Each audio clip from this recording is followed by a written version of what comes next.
Hello everyone, welcome to Everyday Essential series of Shantha Lakshmi IAS Academy, where we are going to discuss about the essential topics from the Hindu and the Indian Express. So today, as part of this series, let us discuss the topics from 2nd July 2025.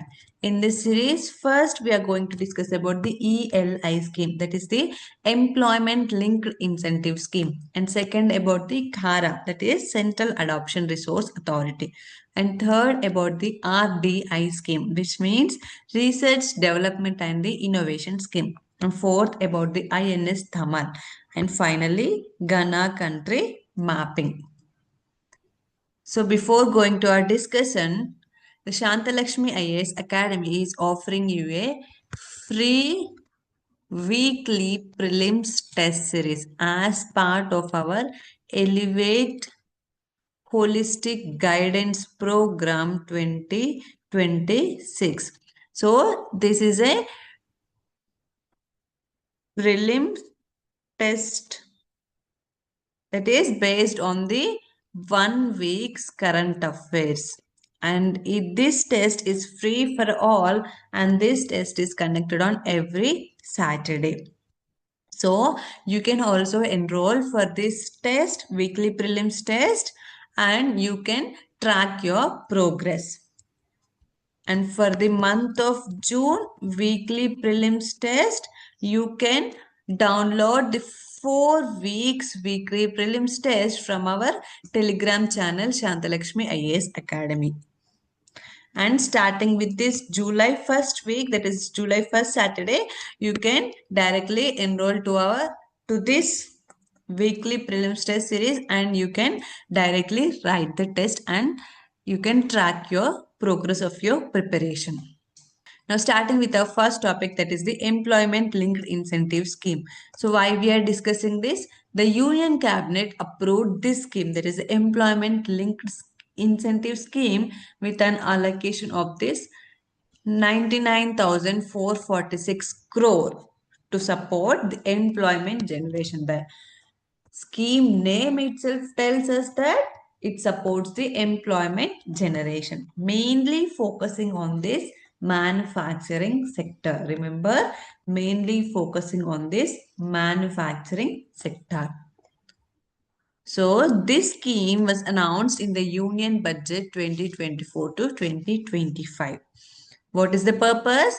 To support the employment generation, also to enhance the employability, thereby providing the social security.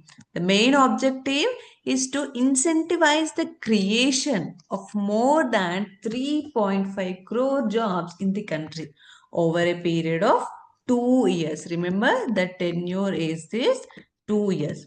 This employment linked incentive scheme is applicable to jobs created between 1st August 2025 and 31st July 2027. That is 2 years.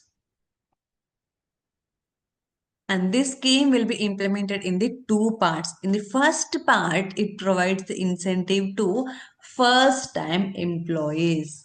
So the first part, it provides incentives to first-time employees. That is, the employees, whoever registered with the EPFO. The first-time employees, remember, first-time employees.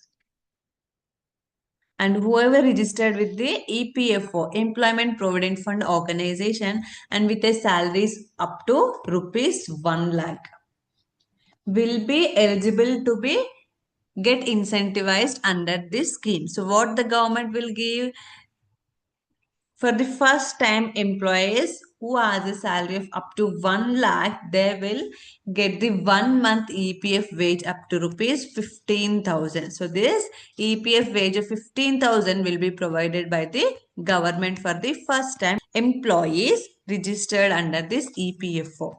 And this 15,000 will be paid in the two installments. That is, first installment will be paid after the 6 months of the service, and the second installment will be paid after next, that is after 12 months of their service. And coming to the part B, under this part B, this employment linked incentive scheme provides support to the employers. How? So the aim of this part B is to generate the additional employment in all sectors, specially focused on the manufacturing sector. Remember, this employment linked incentive scheme is for all the sector, but special focus will be given to the manufacturing sector. And this part B aims to incentivize the employers. See, employers up to 3,000 per month. So, if an employer employs one additional employee with a sustained employment for at least 6 months.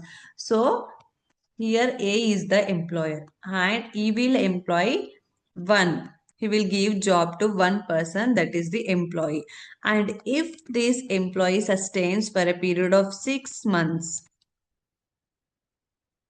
6 months, this employer will get 3,000 per month by the government of India.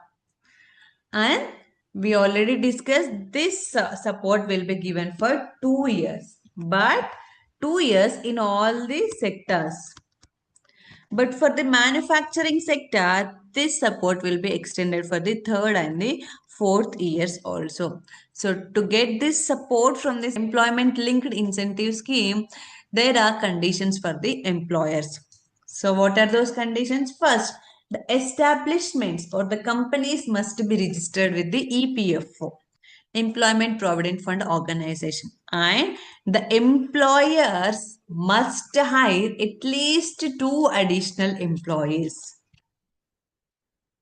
For employers, if they have less than 50 employees, see, there is one establishment and if they have the less than 50 employees, he has to hire the 2 additional employees. And if the employer has more than with 50 or more than 50 employees, he has to hire at least 5 additional employees. And these employees should be sustained for at least 6 months. So then only they will get this support under this employment linked incentive scheme. So remember, employment linked incentive was announced in the year 2024 to 25 budget. It is for a period of 2 years. It is for all the sectors, but mainly focused on the manufacturing sector, and it has 2 parts, that is part A and the part B. Part A is for employees and part B is for the employers.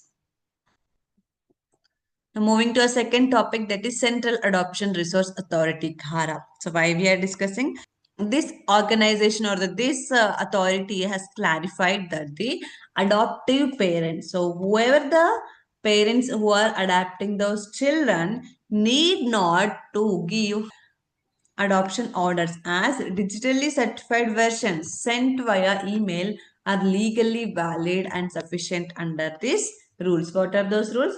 Regulation 13 clause 8 of the Adoption Regulation Rules 2022. So, if any person adopted a children and got this legal valid and the certificate through this email, that is the online digital certificate. So, they need not to produce the hard copies. The digital copies are sufficient and they are legally valid. So, this was clarified by the CARA. So, what is this CARA? So it is a statutory body established under the Juvenile Justice, that is the Care and Protection of Children Act 2015. It is also the autonomous body, works under the Ministry of Women and Child Development. This CARA is the nodal agency for the adoption of the Indian children, and it is mandated to monitor and regulate.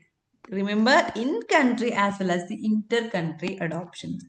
And coming to this inter-country adoptions, this CARA is designated as the central authority to monitor this inter-country adoptions as part of the Hague Convention on Inter-Country Adoption 1993. And it looks after the adoption of the orphan, abandoned and the surrendered children, whether in country, whether in India or inter-country adoptions also, whether the Indian parents are adopting from the foreign also. Moving to a third topic, that is research development and the innovation scheme. So why we are discussing this? Beyond this, besides this ELI scheme, Employment Linked Incentive Scheme, the Union Cabinet chaired by the Prime Minister also approved this scheme, Research Development and Innovation Scheme, with a corpus of rupees 1 lakh crore. So we'll see what is this scheme about. So this 1 lakh crore rupees will provide long-term and low or zero interest loans to the private sectors, private investors which are enrolled for the research and development, and it also provides equity support especially for the startups in the R&D. And it also provides the risk capital for the transformative innovation projects, and this 1 lakh crore corpus fund will be available in the two-tiered funding mechanism. The first tier will be managed by the special purpose fund under the ANRF, that is the Anusandhan National Research Foundation. It is chaired by the Prime Minister. So, the first tier of this funding is the special purpose funding managed by the ANRF. And the second tier includes the second level fund managers. So, first, this 1 lakh crore rupees will be maintained by this ANRF, and by deciding who are the second level fund managers will be provided to this tier 2, that is the second level fund managers. And objectives, coming to the objectives of this RDI scheme, it encourages the private research and development investment, and it also finances the high tech projects, high technology projects, along with supporting the technology acquisition and setting up the deep tech fund of funds also. Now moving to the governance structure of this RDI scheme. See, the governing board of this Anusandhan National Research Foundation, headed by the Prime Minister Narendra Modi, will give the strategic direction to this RDI scheme.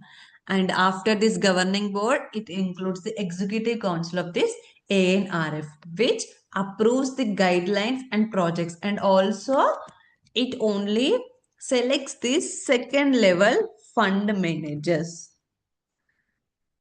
Second level fund managers will be selected by this executive council of this ANRF. Then comes the empowered groups of secretaries headed by the cabinet secretary.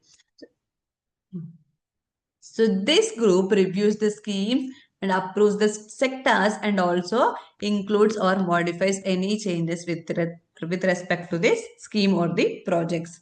And Department of Science and Technology is the implementing body for overall this scheme, RDI scheme. So this is the governance structure of this RDI scheme.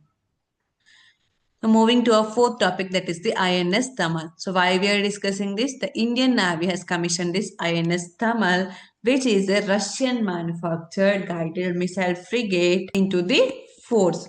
And the significance or the speciality of this INS Tamal is this. See, it is the last warship to be inducted from a foreign source. So why this is the last warship? Because we have gone for Atmanirbhar Bharat, right, in defense sector also. So we are designing, developing and inducting our own technologies that is based on the indigenous technology. So this INS Tamal will be the last warship to be inducted from a foreign source. So this is commissioned at the Yantar shipyard in the Russia's Kaliningrad, and it is developed by the Russia. Now it is headed to the Karwar, Karnataka, and it is the last warship to be inducted from a foreign source. And this INS Tamal is the last and the 8th multi-role stealth frigate in the series of this Project 1135.6 project.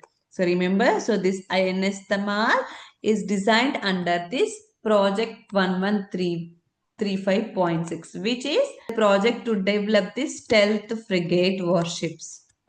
And it is also the second of the additional follow-on Tushil class of ships. So considering this project 1135.6, it is the 8th warship, and considering this Tushil class of ship, it is the second of this Tushil class of ships. Coming to the features, this INS Tamal is designed for the blue water operations, and it integrates offensive as well as the defensive capabilities, and it operates under all four dimensions, that is the air, surface, underwater, and the electromagnetic dimensions also. This INS Tamal is equipped with the automated nuclear, biological, and the chemical defense systems. Remember, it is equipped with the automated. And one more significant feature is that it is also equipped with the dual role BrahMos supersonic cruise missiles. So this includes the dual role BrahMos supersonic cruise missiles along with other weapons also. But these are the important ones. Now moving to our final topic, that is Ghana. So why we are discussing this? So Indian Prime Minister Narendra Modi has embarked on a 9-day or 8-day tour, that is starting from July 2nd to July 9th, heading to the BRICS summit, which is going to be held in the Rio de Janeiro, Brazil. And as part of this tour, he will visit the 5 nations. So what are those 5 nations? First is the Ghana, Trinidad, Tobago, Argentina, and Brazil and Namibia. 5 nations including the BRICS summit host, that is the Brazil. And on July 2nd, he's going to visit this Ghana at the invitation of the President John Dramani Mahama. From July 2nd to 3rd, the Prime Minister Narendra Modi is in Ghana. So let's see about Ghana. So Ghana is the country in the West Africa, and it's situated on the coast of the Gulf of Guinea. And remember, Ghana is the first black African country to the south of the Sahara to achieve independence from the colonial rule. And it is bordered by on its west it has the Cote d'Ivoire, and on its north it has Burkina Faso, and on the east it has Togo. And this Ghana capital is Accra, and the drainage system of this Ghana is the Lake Volta. Lake Volta drainages this Ghana country. This Ghana is the member of the United Nations, African Union, and the Commonwealth nations also. That's all for today. Thank you.